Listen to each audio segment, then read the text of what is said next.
Hola, continuamos en el día de hoy con la siguiente presentación, que es la última que vamos a hacer respecto de Jesús, el Hijo de Dios, nuestro Jehová, nuestro Dios. Veamos las citas que tenemos para el día de hoy. La primera cita que leemos se encuentra en el manuscrito 43b del año 1891 y dice así: La naturaleza divina de Cristo no fue transformada a la naturaleza humana, sino que la divina y humana fueron unidas. Cristo fue Dios en la carne, en Él habitaba toda la plenitud de la deidad corporalmente, para vivir los principios que gobiernan todo el cielo. ¿Qué es lo que destaco de la cita? Es que en qué forma Cristo fue Dios en la carne, en que en Él habitaba toda la plenitud de la deidad corporalmente. Y eso tenía la finalidad de que Él pueda vivir en la carne los principios que gobiernan todo el cielo. Leemos la siguiente cita que se encuentra en el devocional A fin de conocerle del 17 de julio. Dice: El poder de un ángel no podía expiar nuestros pecados. La naturaleza angélica unida a la humana no podía ser tan valiosa ni elevada como la ley de Dios. Tan solo el Hijo de Dios podía presentar un sacrificio aceptable. Dios mismo se hizo hombre y cargó con toda la ira que el pecado había provocado. Este problema, cómo Dios podía ser justo y al mismo tiempo justificar a los pecadores, desconcertaba a todas las mentes finitas. Tan solo una persona divina podía mediar entre Dios y los hombres. La redención humana es un tema que bien puede exigir todas las facultades mentales al máximo. ¿Qué es lo que notamos de esta cita? Había un solo ser que podía presentar un sacrificio elevado, un sacrificio aceptable, el Hijo de Dios, que luego es llamado Dios, porque dice Dios mismo se hizo carne. Y después, ampliando estos conceptos, el Hijo de Dios, es una persona divina que podía mediar entre Dios y los hombres. Evidentemente, este Dios no es el Dios que se hizo hombre, ¿no? Sino que el Dios que se hizo hombre es el Hijo de Dios, persona divina. Veamos la siguiente cita que se encuentra en el manuscrito 58 del año 1900. Dice así: Dios se dio a sí mismo para salvar al hombre. Cristo, el amado y querido Hijo de Dios, uno con el Padre, murió por nosotros, expresando así el amor de Dios por el hombre pecador. El amor de Dios está haciendo referencia al Padre, ¿no? ¿Por qué? Porque Cristo, el amado Hijo de Dios, expresó ese amor de Dios para con el hombre pecador. Y es de esa forma que Dios se dio a sí mismo.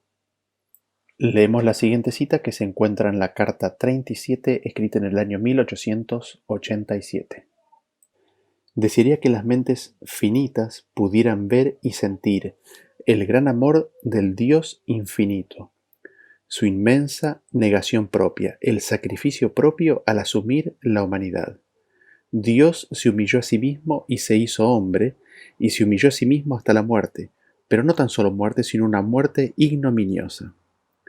Oh, que podamos ver nuestra necesidad de humildad, de caminar humildemente con Dios y de cuidarnos nosotros mismos en cada aspecto. Nuevamente vemos citas aquí en las cuales se identifica a Jesús como Dios. Dios se humilló a sí mismo y se hizo hombre, se humilló hasta la muerte y muerte ignominiosa. Leemos la siguiente cita que se encuentra en el Australasian Union Conference Record del 1 de junio de 1900. Dice así: Para que la redención sea nuestra, Dios no se reservó ni siquiera el sacrificio de sí mismo.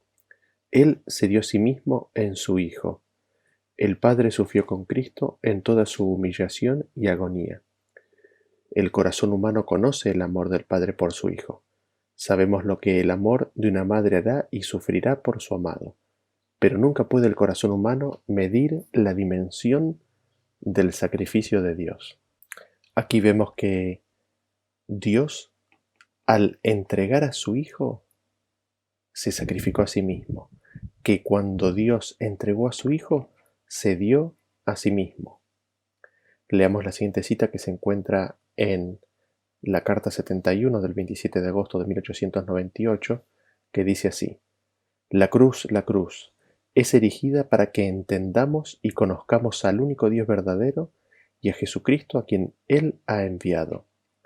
Nos dice de la profundidad y la anchura del amor infinito, la inmensidad del amor del Padre. Revela la maravillosa verdad de que Dios el Padre se dio a sí mismo en su Hijo para que pudiera tener la dicha de recibir de regreso a la oveja perdida. ¿Qué es lo que vemos en esta cita y la juntamos con la anterior? De que fue un sacrificio para el Padre entregar a su Hijo, de que nosotros podemos conocer el amor de un corazón humano, pero nunca podrá medir la dimensión del sacrificio de Dios. Dios se dio a sí mismo cuando dio a su Hijo.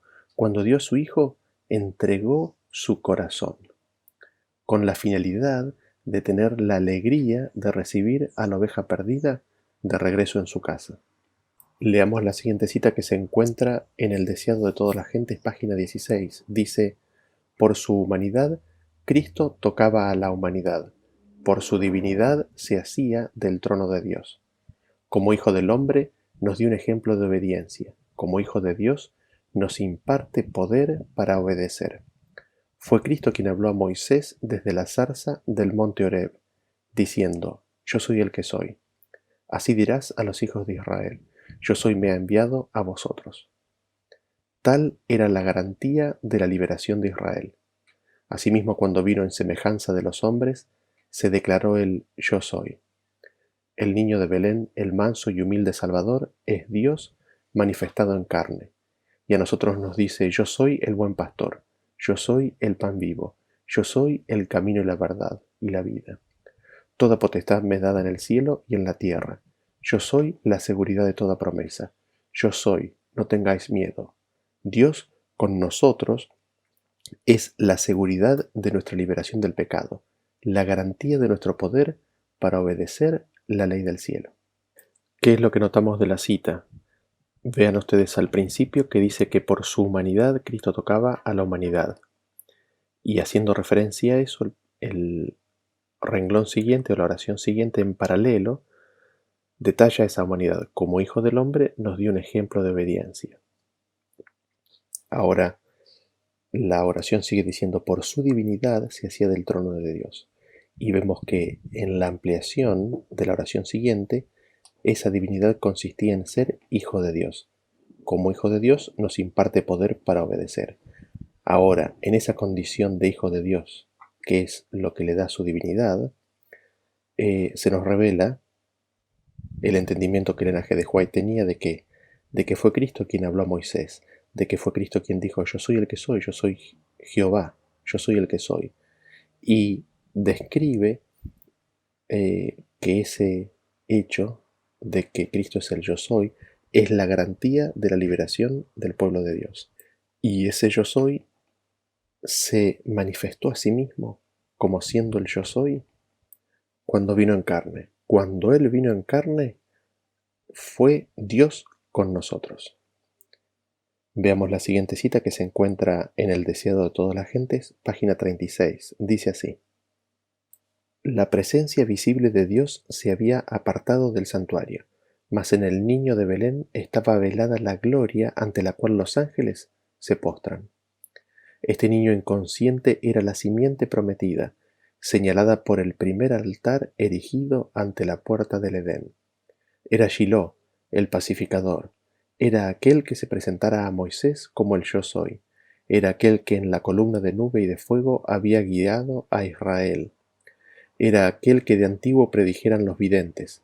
Era el deseado de todas las gentes, la raíz, la posteridad de David, la brillante estrella de la mañana.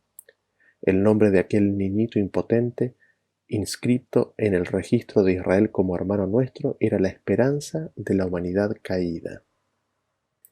El niño por quien se pagara el rescate era aquel que había de pagar la redención de los pecados del mundo entero. Era el verdadero gran sacerdote sobre la casa de Dios, la cabeza de un sacerdocio inmutable, el intercesor a la diestra de la majestad en las alturas. ¿Qué es lo que notamos de esta cita?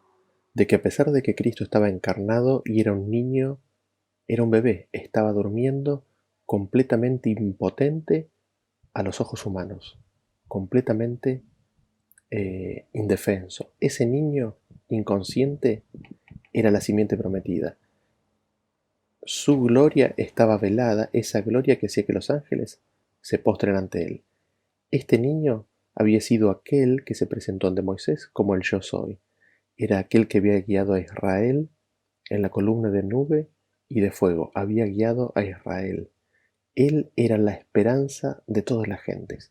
Él era el gran sacerdote, el intercesor a la diestra de la majestad de las alturas. Y eso no niega de que él fuera Jehová, aquel que se presentara ante Moisés.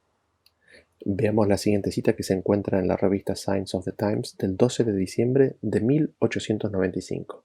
Dice así: En Jesucristo está la revelación de la gloria de la deidad. Todo lo que la gente humano pueda conocer sobre Dios relativo a la salvación del alma es la medida del conocimiento de la verdad así como es en Jesús, la cual puede obtener, porque Cristo es quien representa al Padre. La verdad más maravillosa a ser obtenida por los hombres es la verdad de que Emmanuel, Dios con nosotros. Cristo es la sabiduría de Dios. Él es el gran yo soy para el mundo. ¿Qué es lo que notamos de esta cita?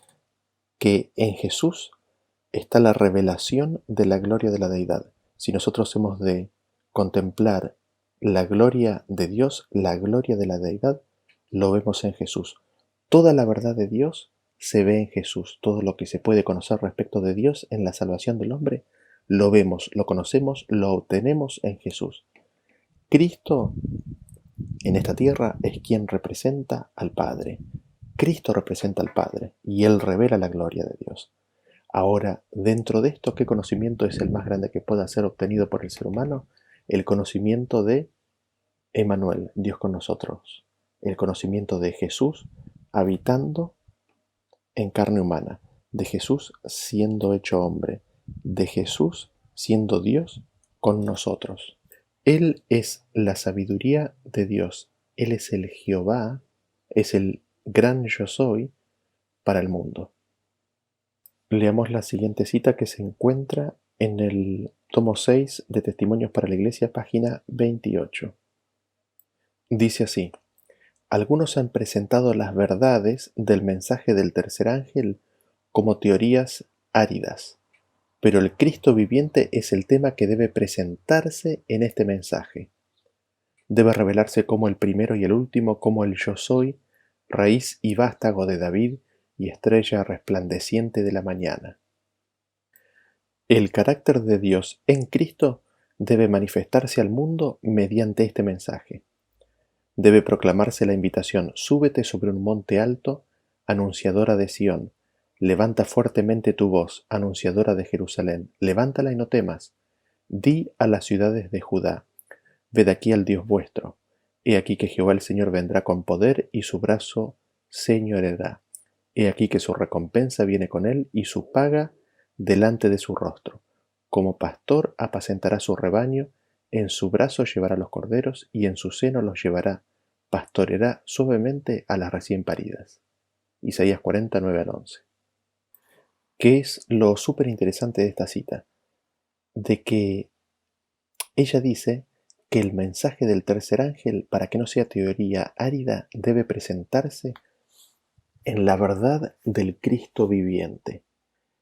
Y es llamativo porque si recordamos lo que dice el tercer ángel, para la mente humana le es difícil encontrar a Cristo. Sin embargo, ella dice que se puede encontrar a Cristo en el mensaje del tercer ángel, y de que para que no sea árido, ese tema tiene que ser el Cristo viviente, y que tiene que revelarse a Cristo en ese mensaje como siendo el primero y el último, como siendo Jehová, como siendo el yo soy, como la raíz y el vástago de David, la estrella resplandeciente de la mañana, y que en ese mensaje el carácter de Dios manifestado en Cristo, el carácter de Dios así como fue en Cristo, debe enseñarse al mundo en el mensaje del tercer ángel. Realmente increíble todo lo que ella está pudiendo visualizar en un mensaje, en el mensaje del tercer ángel, que a primera vista parece ser de condenación y amenaza. Esta cita nos dice que si vemos así ese mensaje, no lo estamos viendo bien. Leamos la siguiente cita en El deseado de todas las gentes, página 17. Dice así: por su vida y su muerte, Cristo logró aún más que restaurar lo que el pecado había arruinado. Era el propósito de Satanás conseguir una eterna separación entre Dios y el hombre. Pero en Cristo llegamos a estar más íntimamente unidos a Dios que si nunca hubiésemos pecado. Al tomar nuestra naturaleza, el Salvador se vinculó con la humanidad por un vínculo que nunca se ha de romper. A través de las edades eternas queda ligado con nosotros, porque de tal manera amó Dios al mundo que ha dado a su Hijo unigénito.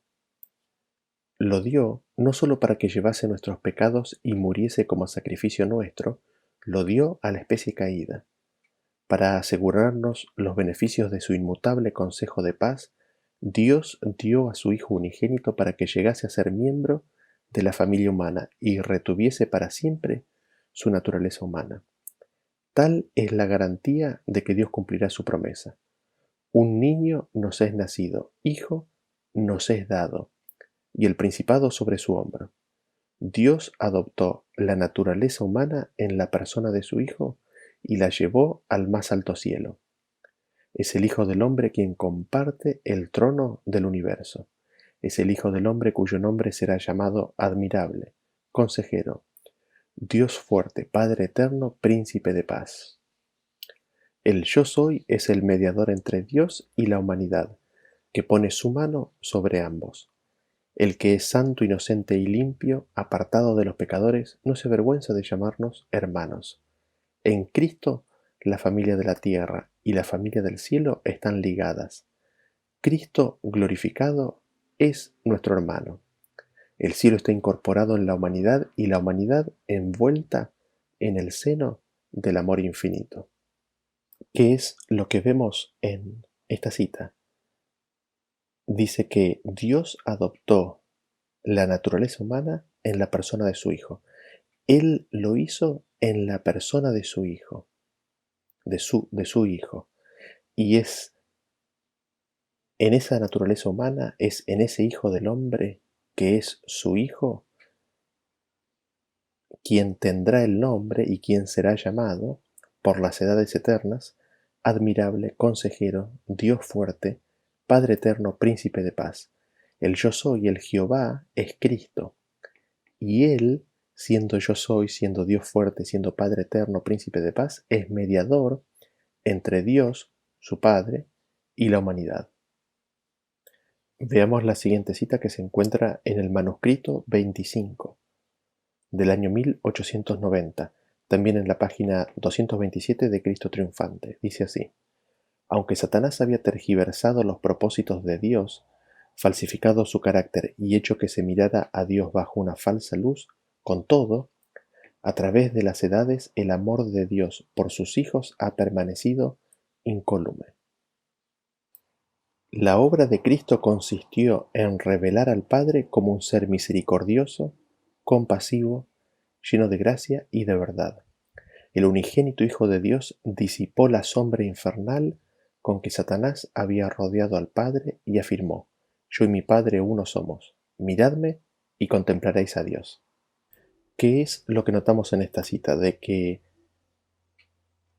Satanás había rodeado al Padre de una sombra infernal y Cristo tuvo que venir y revelar al Padre. ¿Revelarlo cómo? Como misericordioso, compasivo, lleno de gracia y de verdad. En ese sentido, cuando nosotros miramos a Cristo, es mirar a Dios. ¿Por qué? Porque Cristo dice: yo y el Padre uno somos. Cristo dice: miradme y contemplaréis a Dios. Leamos la siguiente cita que se encuentra en Lugares Celestiales, página 359, escrita en 1898. Dice: como representante de Dios, Cristo apareció en carne humana. A pesar de la forma de hombre, Él era el Hijo de Dios. y al mundo le fue dada la oportunidad de ver cómo trataría a Dios. Cristo afirmó: "El que me ha visto al Padre". Cuando venga por segunda vez, la divinidad ya no quedará oculta. Viene como uno igual a Dios, como su Hijo amado, príncipe del cielo y de la tierra. Es también el redentor de su pueblo, el dador de la vida. Se deja ver que la gloria del Padre y del Hijo son una. Su declaración de ser uno con el Padre queda ahora evidenciada. Su gloria es la gloria del Hijo y la gloria de Dios. Entonces Él brillará ante sus ancianos gloriosamente. Qué cita interesante, ¿no? Quizás lo primero que destacamos es de que a pesar de que vino como hombre, Él seguía siendo el Hijo de Dios. En su identidad, Él era el Hijo de Dios. Y ahora, siendo hombre, el mundo tendría la oportunidad de conocerse a sí mismo, el ser humano. ¿Por qué? Porque al mundo le sería dada la oportunidad de ver cómo trataría a Dios estando el Hijo de Dios ante ellos. ¿Por qué? Porque Cristo dijo: "El que me ha visto a mí, ha visto al Padre". Sin embargo, ahora ella da una vuelta y dice: cuando venga por segunda vez, ya la divinidad no quedará oculta. Viene como uno que es igual a Dios, es decir, como su Hijo amado. Es su condición de Hijo amado lo que lo hace igual a Dios, como príncipe del cielo y de la tierra. Y ahí se verá en ese momento de que la gloria del Padre y del Hijo son una. Es una gloria, es la misma gloria. Su declaración de ser uno con el Padre ahora queda evidenciada. Se lo ve en la gloria que se manifiesta en su segunda venida. La gloria de Cristo es la gloria del Hijo, es la gloria de Dios. Entonces Cristo dice que brillará ante sus ancianos gloriosamente. La gloria de Jesús es la gloria de Dios. Veamos a continuación la siguiente cita que se encuentra en A fin de conocerle, página 336. Dice así: Cristo dijo: "Todo lo que tiene el Padre es mío", Juan 16:15. "Yo y el Padre uno somos", Juan 10:30. "Yo pues os asigno un reino", Lucas 22:29. El Señor Jesús coloca su mano sobre el trono eterno de Dios con toda la facilidad y seguridad del que gobierna y reina, y se ciñe la corona de la divinidad, se sienta a la diestra de Dios y recibe honra suprema como Dios, la gloria que tenía antes de la existencia del mundo. Distribuye sus dones a todos los que por la fe los reclaman. ¿Qué es lo que notamos de esta cita? Fíjense que destaca ese versículo: todo lo que tiene el Padre es mío. Yo y el Padre uno somos. Y el Señor Jesús en esa condición dice que coloca su mano sobre el trono eterno de Dios con toda la facilidad y seguridad de aquel que ya gobierna y ya reina. Se ciñe la corona de la divinidad, se sienta a la diestra de Dios y recibe honra suprema como ¿quién? Como Dios. Y esa honra suprema como Dios, ese sentarse a la diestra de Dios, el tener la corona de la divinidad, el gobernar y reinar, era la gloria que tenía antes de la existencia del mundo. Veamos la siguiente cita que se encuentra en la revista Signs of the Times del 27 de noviembre de 1893. Dice así: "Con qué firmeza y poder dijo esas palabras. Los judíos nunca habían escuchado dichas palabras en labios humanos, y la influencia convincente que traían, porque parecía que la divinidad fulguró a través de la humanidad cuando Jesús dijo: el Padre y yo uno somos.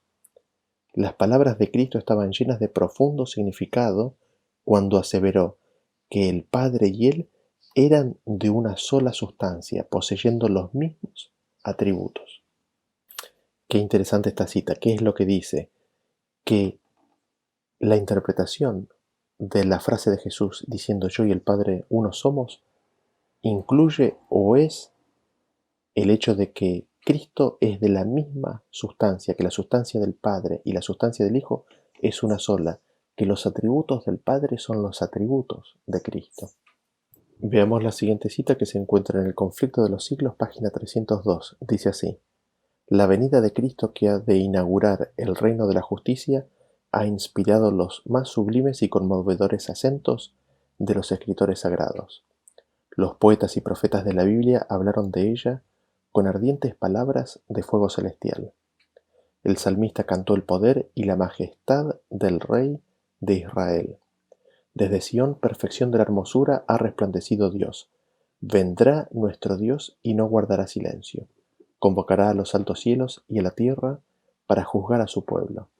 Alégrense los cielos y gócese la tierra delante de Jehová, porque viene, sí, porque viene a juzgar la tierra. Juzgará al mundo con justicia y a los pueblos con su verdad. Salmos 52 al 4 y 96 del 11 al 13. ¿Qué es lo que notamos de esta cita? Es de que la venida de Cristo es, en las Escrituras, la venida de nuestro Dios. Cristo es nuestro Dios. Veamos la siguiente cita en la revista Review and Herald del 2 de agosto de 1881. Dice así: Jesús es atractivo, está lleno de amor, misericordia y compasión. Él propone ser nuestro amigo y caminar con nosotros por todos los ásperos senderos de la vida. Él te dice: yo soy tu Dios, camina conmigo y llenaré tu camino de luz. ¿Qué es lo que notamos en esta cita? De que Cristo es nuestro Dios, de que Él quiere caminar con nosotros todos los senderos de la vida, de que Él quiere darnos su amor, su misericordia y compasión. Y es en ese darse que Él es nuestro yo soy, es nuestro Jehová, es nuestro Dios. Veamos la siguiente cita que se encuentra en la revista Signs of the Times del 20 de agosto de 1894. Dice así: En la persona de Cristo contemplamos al Dios eterno inmerso en una obra de misericordia ilimitada hacia el hombre caído. Cristo vistió su divinidad con la humanidad para que su humanidad pueda tocar la humanidad y la divinidad alcance la divinidad. ¿Qué es lo que notamos de esta cita? De que en la persona de Cristo vemos a Dios, vemos al Dios eterno en una obra de misericordia ilimitada. Vemos la siguiente cita que se encuentra en la revista Signs of the Times del 30 de julio de 1896. También se encuentra en La verdad acerca de los ángeles, página 159. Dice así: Al contemplar la encarnación de Cristo quedamos desconcertados frente a un insondable misterio que la mente humana no puede descifrar. Cuanto más reflexionamos sobre él, tanto más sorprendente nos parece. Cuán inmenso es el contraste entre Cristo en su divinidad y la indefensa criatura en el pesebre de Belén. ¿Cómo entender la distancia entre el poderoso Dios y el indefenso niño? Y sin embargo, el Creador de los mundos, aquel en quien mora la plenitud de la divinidad corporalmente, se manifestó en el desvalido bebé del pesebre. Más excelso que cualesquiera de los ángeles, igual al Padre en dignidad y gloria, ahora revestido de humanidad. La divinidad y la humanidad se combinaron misteriosamente y Dios y el hombre llegaron a ser uno. Es en esta unión donde la raza caída encuentra su esperanza. ¿Qué es lo que notamos de esta cita? De que la esperanza de la raza caída, la esperanza de la humanidad consiste en ver, entender y comprender de cómo Dios y el hombre llegaron a ser uno, y eso consiste en la divinidad y la humanidad combinándose misteriosamente en la persona de Cristo. Y esa combinación, humanidad-divinidad, es un contraste enorme. ¿Cómo entender la distancia entre la divinidad y la indefensa criatura en el pesebre de Belén? ¿Cómo entender la distancia de esa divinidad, el poderoso Dios, Cristo, y el indefenso niño? En su condición de divinidad, de poderoso Dios, Él era el creador del mundo. Era aquel en quien mora la plenitud de la divinidad corporalmente, igual al Padre en divinidad y gloria, pero ahora revestido de humanidad. Leamos a continuación la siguiente cita que se encuentra en Mensajes Selectos, tomo 1, página 290. Dice así: Sin embargo, al paso que la palabra de Dios habla de la humanidad de Cristo cuando estuvo en esta tierra, también habla decididamente de su preexistencia. El Verbo existía como un ser divino, como el eterno Hijo de Dios, en unión y unidad con su Padre. Desde la eternidad era el mediador del pacto, aquel en quien todas las naciones de la tierra, tanto judíos como gentiles, habían de ser benditas si lo aceptaban. El Verbo era con Dios y el Verbo era Dios. Juan 1:1.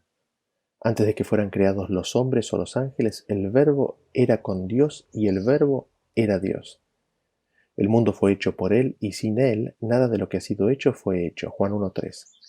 Si Cristo hizo todas las cosas, existió antes de todas las cosas. Las palabras pronunciadas acerca de esto son tan decisivas que nadie debe quedar en la duda. Cristo era esencialmente Dios y en el sentido más elevado. Era con Dios desde toda la eternidad. Dios, sobre todo, bendito para siempre. ¿Qué es lo que vemos en esta cita? De que Cristo, el Verbo, existía desde la eternidad. Era un individuo, un ser, un centro autónomo de pensamiento-decisión, un ser divino siendo el eterno Hijo de Dios. Es en esa condición de ser divino, eterno Hijo de Dios, es que Cristo era esencialmente Dios y en el sentido más elevado. Cristo era en esencia Dios y era Dios en el sentido más elevado. Al mismo tiempo era con Dios desde toda la eternidad.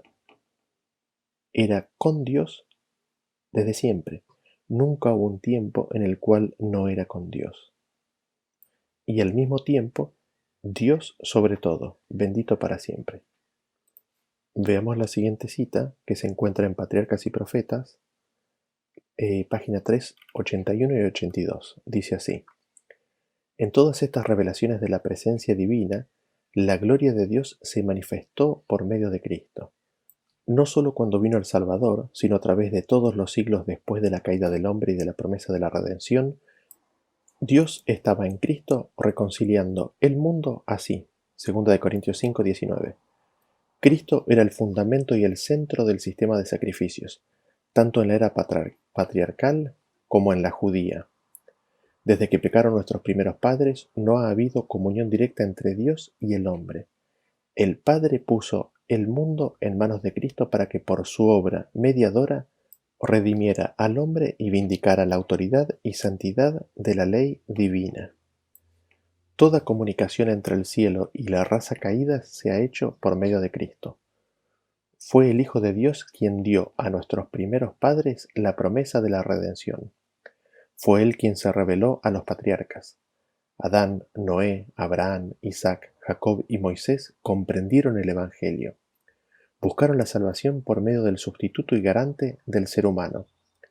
Estos santos varones de antaño comulgaron con el Salvador que iba a venir al mundo en carne humana, y algunos de ellos hablaron cara a cara con Cristo y con ángeles celestiales.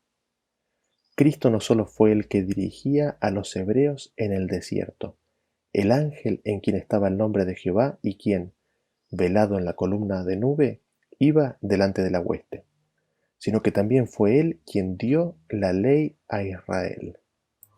En medio de la terrible gloria del Sinaí, Cristo promulgó a todo el pueblo los 10 mandamientos de la ley de su Padre, y dio a Moisés esa ley grabada en tablas de piedra.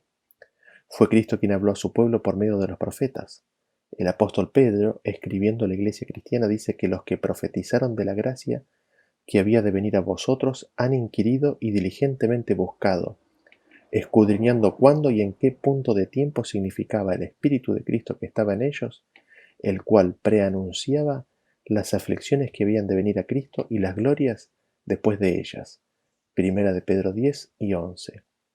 Es la voz de Cristo la que nos habla por medio del Antiguo Testamento, porque el testimonio de Jesús es el espíritu de profecía.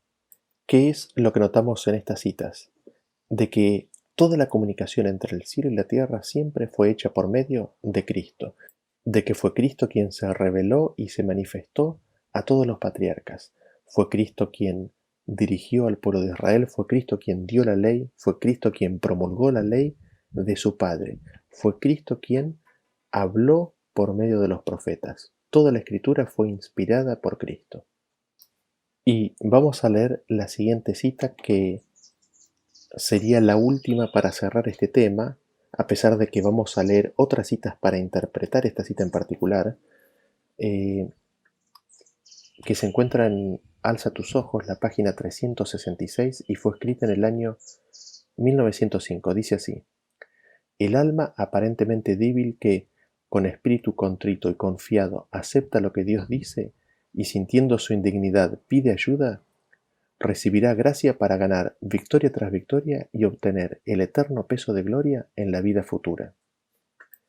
El Señor Jesucristo, el unigénito Hijo del Padre, es verdaderamente Dios en infinitud, aunque no en personalidad.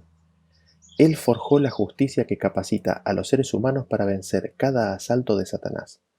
Imputará su justicia al creyente santo que camine como lo hizo Él cuando estuvo sobre la tierra.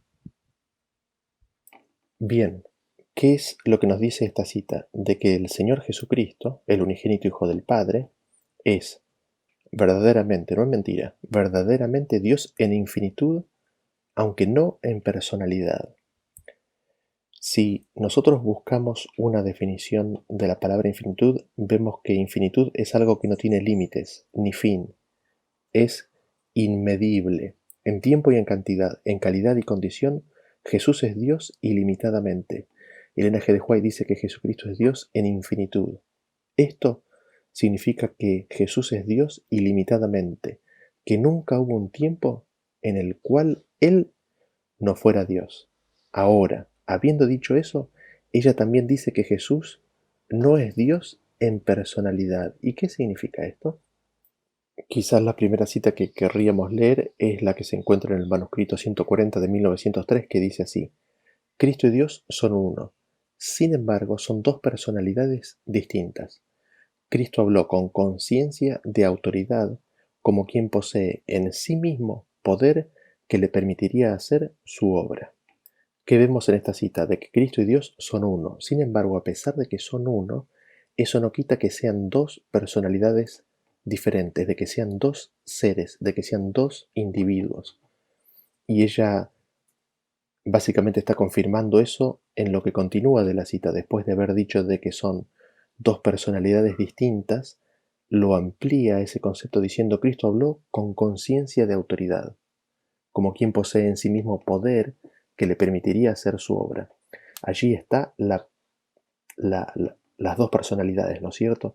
Cristo teniendo conciencia de existencia, conciencia de autoridad, y siendo Cristo en sí mismo, teniendo esa conciencia de sí mismo y de autoridad, como quien posee poder en sí mismo para llevar a cabo la obra. Por eso son dos personalidades distintas, porque aparte del Padre, en sí mismo estaba ese poder, en Él. Si nosotros miramos en el diccionario el uso de la palabra personalidad, en el idioma original, en el cual Elena G. de White escribió, vemos que la personalidad es aquello que hace que un individuo, un ser, sea una persona distinta respecto del otro. Aquello que hace que sea un individuo, aquello que constituye su individualidad, y siendo que estamos hablando acerca del Padre y el Hijo, aquello que hace que uno sea uno y otro sea el otro, aquello que constituye su característica propia, individual del ser mismo. Y es en ese punto en donde Elena G. de White dice que Jesús es Dios en infinitud, aunque no en personalidad. ¿Y cómo entendemos esto? Porque Elena G. de White nos dice claramente de que Cristo es realmente el Hijo de Dios engendrado en el cielo y que Dios es su Padre. Pero al mismo tiempo, ella en todas las citas que hemos mencionado dice que Jesús es Dios. Para Elena G. de White, sostener estas dos posiciones al mismo tiempo no son contradictorias. Realmente Hijo de Dios engendrado y también nuestro Dios, afirmando uno, no negamos lo otro. Pero ¿cómo se entiende cuando dice que Jesucristo no es Dios en personalidad? ¿Qué significa?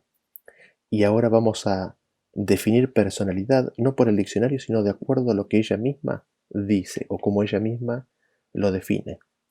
La primera cita la encontramos en Testimonios para la Iglesia, tomo 8, página 280, y dice así: las Escrituras indican claramente la relación que hay entre Dios y Cristo y hacen resaltar muy claramente la personalidad e individualidad de cada uno.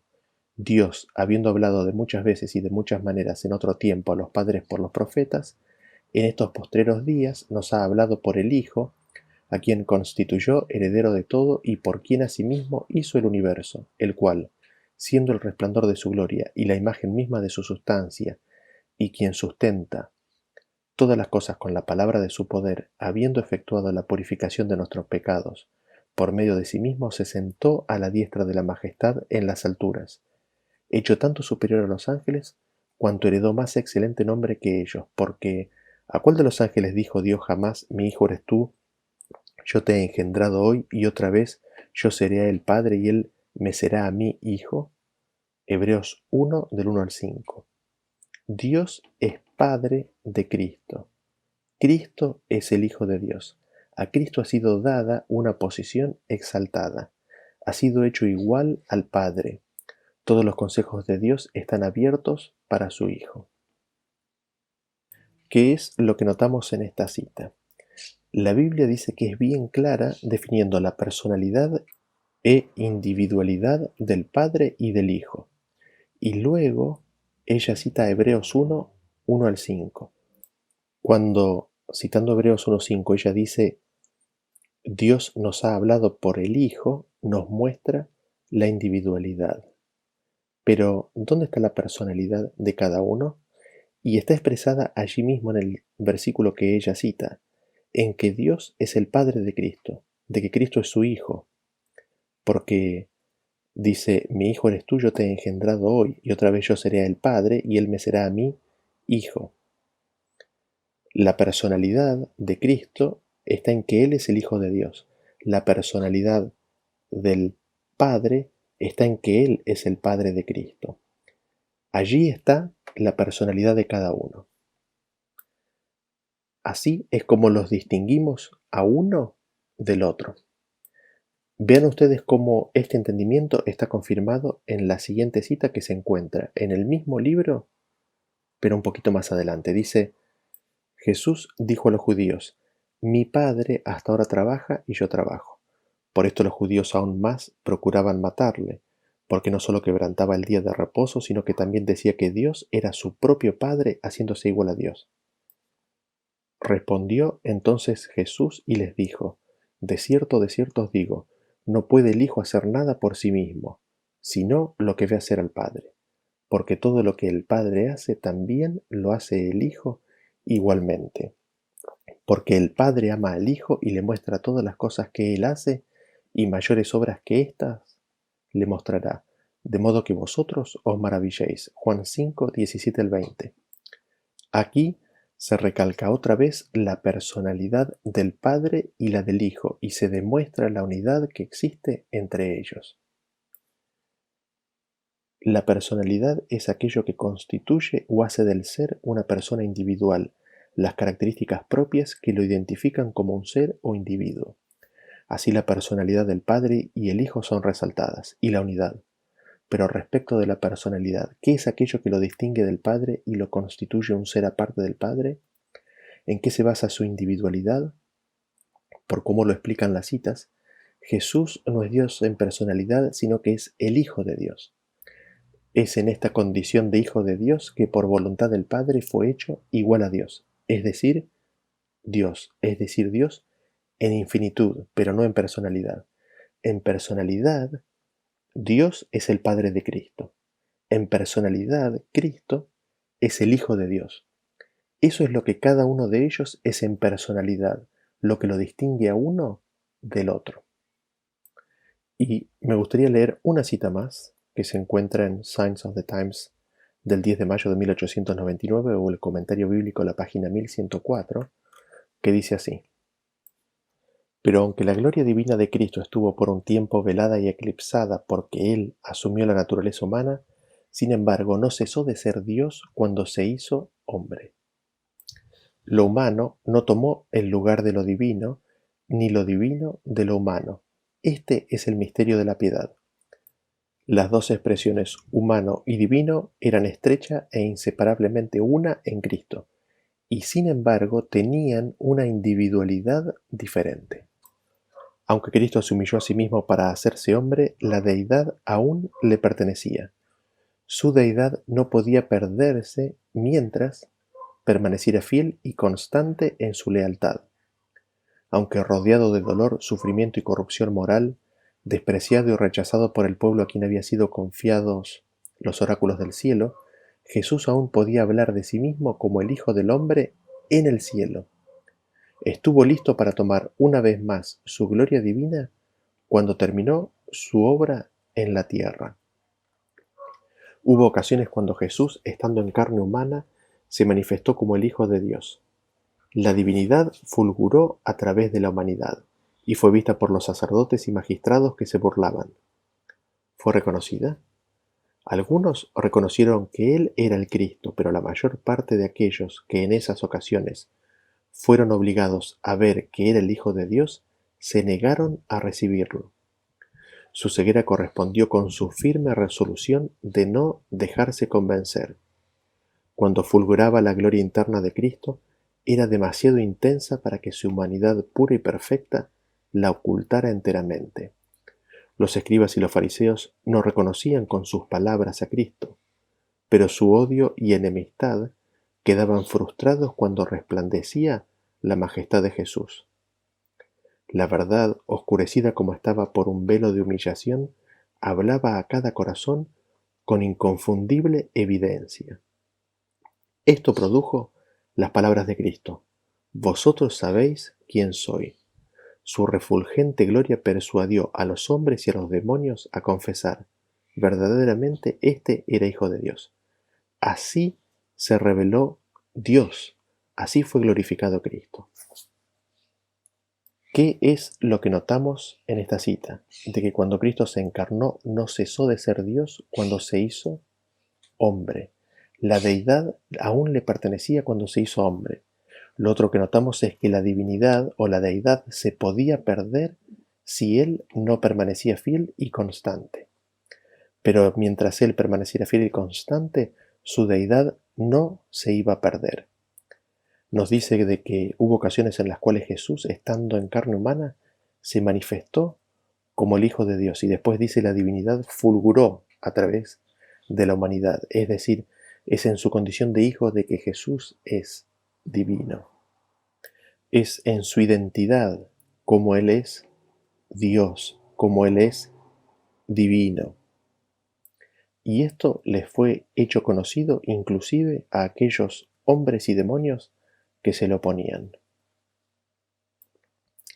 De esta forma llegamos al final de las citas que hacen referencia a Jesús como el Hijo de Dios, a Jesús en su divinidad, a Jesús en su encarnación. Y si nosotros tuviéramos que resumir lo que hemos visto hasta aquí en todos los temas anteriores y tratar de condensarlo, ¿qué es lo que vemos en Jesús? ¿Qué es lo que Elena G. de White dice cuando habla de Jesús? Dice lo siguiente, en pocas palabras: Jesús existió desde siempre con el Padre. Su condición es la de Hijo de Dios. Él fue engendrado por el Padre en la eternidad pasada. Jesús es el gran comandante del cielo. Todas las cosas por Él fueron creadas, fueron hechas. Jesús es divino. En Él habitaba o habita la plenitud de la divinidad corporalmente. Es en esa condición de Hijo de Dios que fue hecho igual a Dios, uno con el Padre.